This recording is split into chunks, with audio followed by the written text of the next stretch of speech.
Leo ni siku ambaye ninamshukuru Mungu kwa sababu amekuwa mwema na amekuwa tegemeo wa moyo wangu.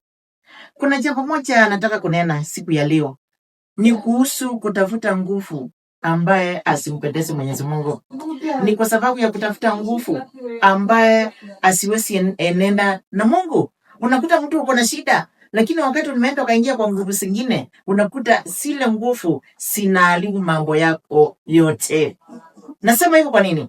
Kwa sababu katika kitabu cha Zaburi 84 mstari wa 5, maandiko yanasema ya kwamba heri wale wanaotoa nguvu kutoka kwangu. Nguvu ni zake Mwenyezi Mungu. Mnaenda kutafuta nguvu wapi? Ndiposa mkuje kutanganya watu. Mnaenda kutafuta nguvu wapi? Ili mkuje kuharibu mambo ya watu, ili kwa sababu natafuta hiyo sifa. Sifa ni zake Mwenyezi Mungu peke yake. Na alisema katika kitabu cha Naomi, hata share utukufu wake na mwanadamu yeyote. Kwa hivyo nasema nini? Zaburi 84 mstari wa 5. Ili wale wanaotoa nguvu kutoka kwangu. Amen and amen.